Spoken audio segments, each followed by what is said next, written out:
a little late into this game for this particular jump,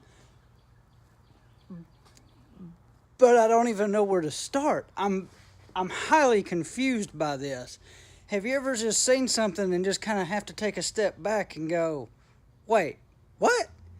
So, 2006 Pontiac G6 with a V6 in it. Customer said 3 months ago they just had new calipers, new pads, and new rotors put on the car.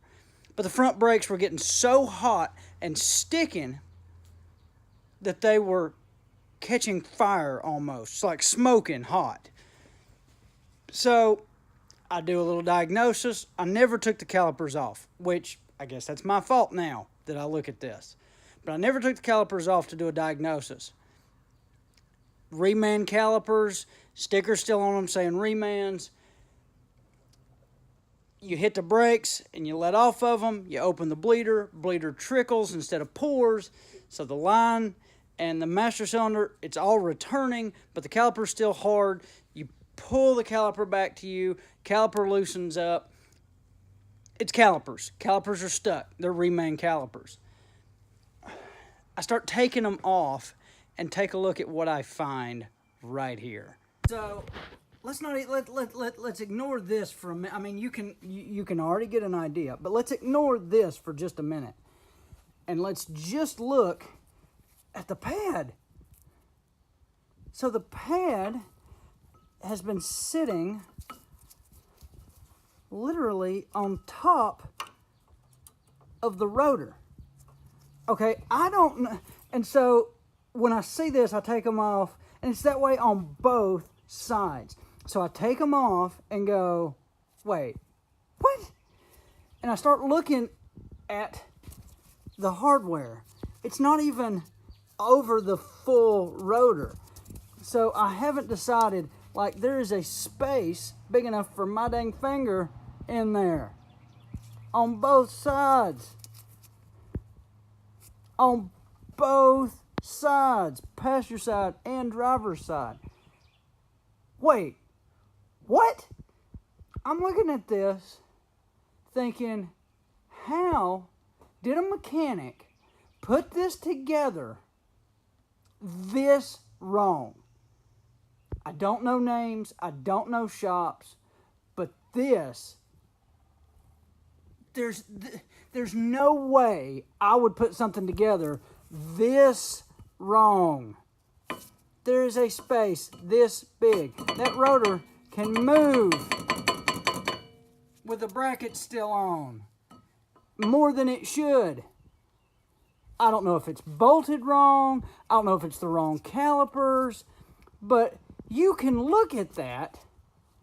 I mean, even putting the pad on, you can look at that and say, that's not right. That's not okay. How did a mechanic look at that? I mean, I'm just going to prove it.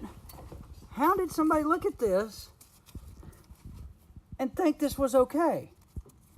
Yes, there should be some clearance, but there should not be enough clearance to put my finger in there. There should not be enough clearance that the pad is sitting more on top of the rotor than it is against the rotor. What were they thinking right here? Guys, I love my job, but sometimes people don't think. Once I get this the rest of the way, I'm getting ready to take these off. I don't have a stand to hold my phone to be able to record. But once I take these off, we're going to see what it is. And I'll finish this video up. Give me just a minute.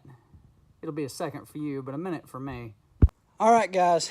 So, final piece to this right here.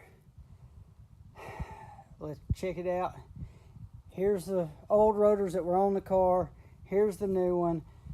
This is my suspicion.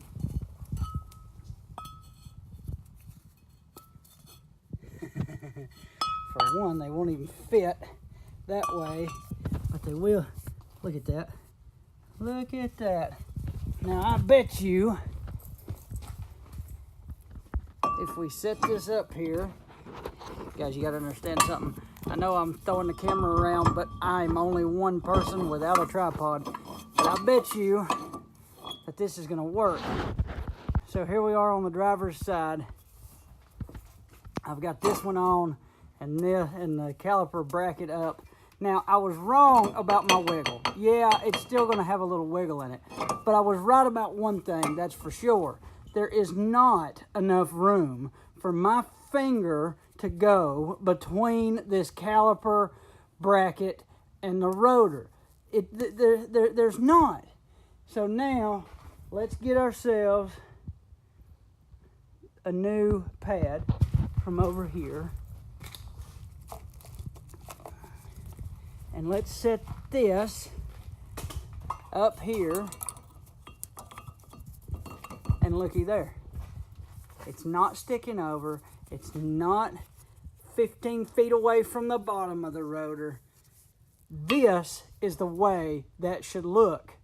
I don't know what mechanic looked at that and thought that was right the way it was. Those rotors are 10 and a halves. These are 11 and a halves-ish. And now this car will be right. Thanks for sticking with me. I'll catch you in the next one.